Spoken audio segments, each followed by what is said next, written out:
Hello, everyone. Today, we're diving into a question that might sound silly at first, one that could even make you laugh when you first hear it, but hidden beneath its surface lies a maze of philosophy, science, logic, and even religion. The question is, which came first, the chicken or the egg?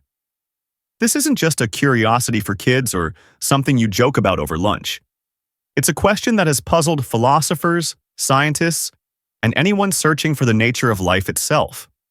You could say it's a small question with cosmic weight, because if you look deeply enough, you'll realize something important. Life doesn't run as simply as it seems. If you ask someone, so which came first, the chicken or the egg? You'll get all kinds of answers, often completely opposite. Some will answer right away. Of course the egg came first.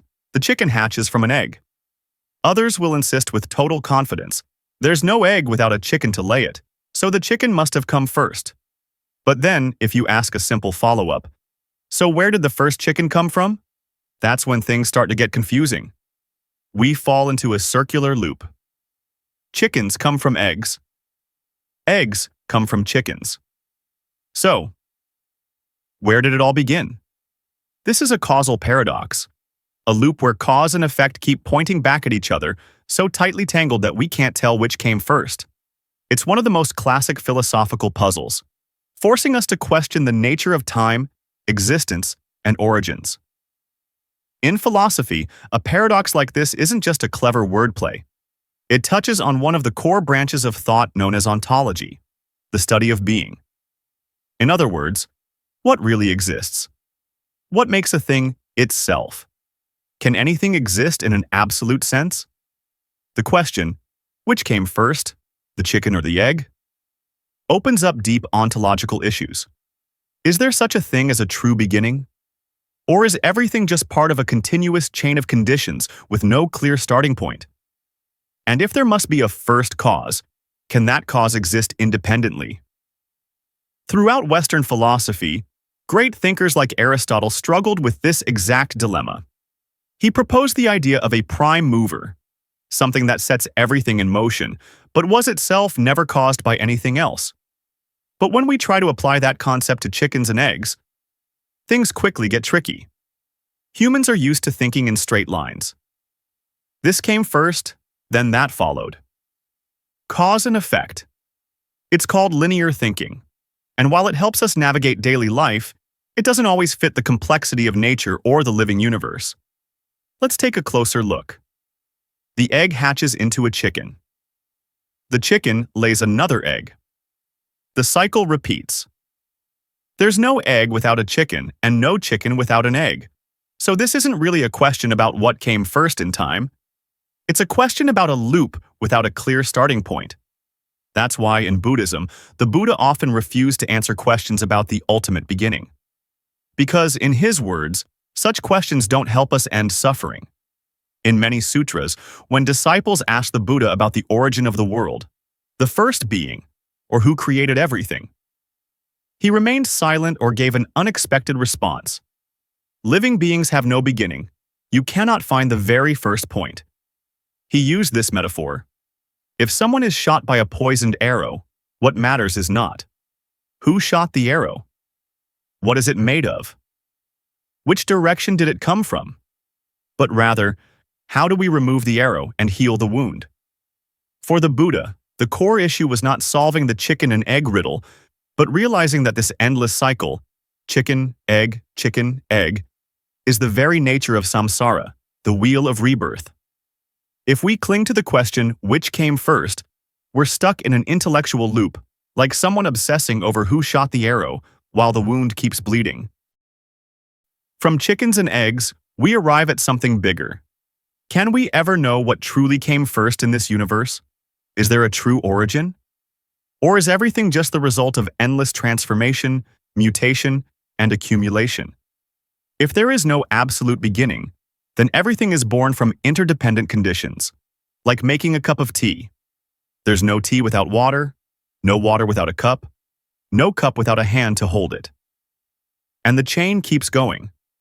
So the question, which came first, starts to lose meaning, because everything is being born together in relation to everything else.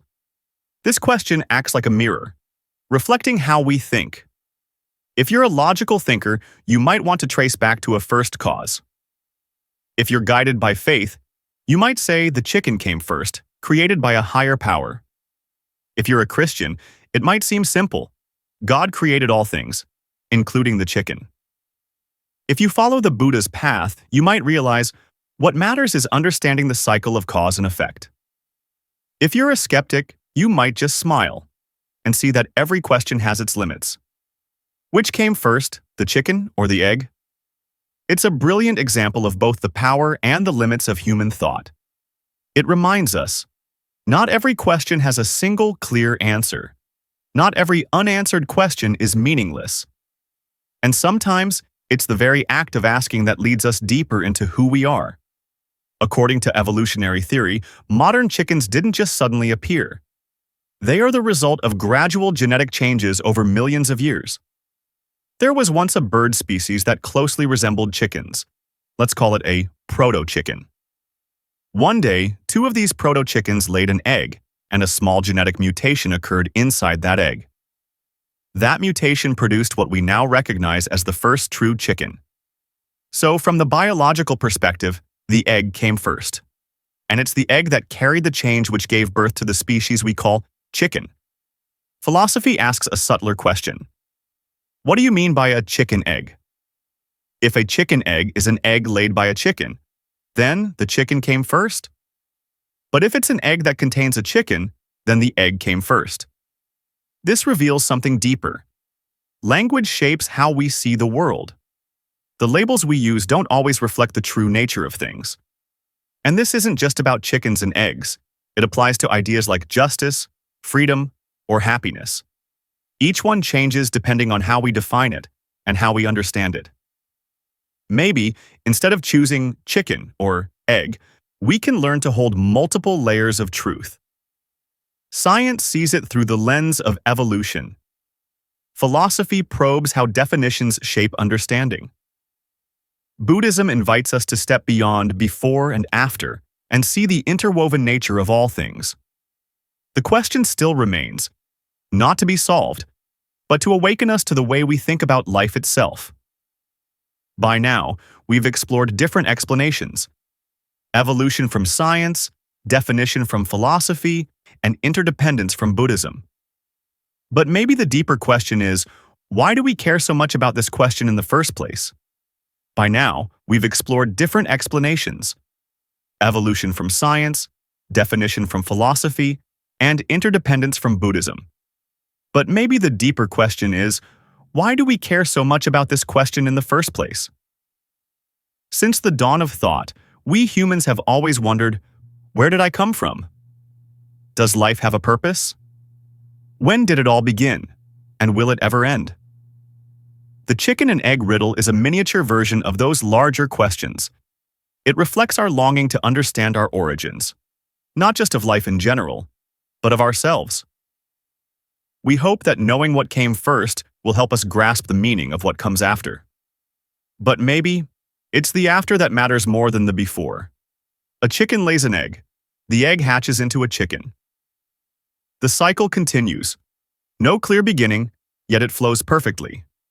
Life is like that too. We don't know when our karma began, or even where it came from. But what we do today will shape tomorrow. So instead of chasing origins to satisfy our curiosity, we begin to live mindfully, right here, within this moment of cause and effect. Don't ask, who was I before? Ask instead, who am I becoming now? The magic isn't in figuring out whether the chicken or the egg came first. The real wonder lies in this: they need each other to exist. No egg, no chicken. No chicken, no egg. No parents, no children. No friends. How would we understand sharing? No suffering. How could we ever recognize peace? Everything exists together, interwoven, interdependent, supporting one another like the threads of a vast living web. This question takes us full circle, back to how we think, act, and live. We keep searching for the beginning, forgetting that every moment is a new beginning. We want to know what came before, without fully grasping what's present now. We argue to win the point, but forget to use that insight to live more wisely. And maybe the most beautiful thing about this question is not the answer itself, but how it quietly opens the door to a journey of awareness, humility, and poetic wisdom. It may seem like a silly question, but it has the power to lead us deep into the heart of consciousness and existence.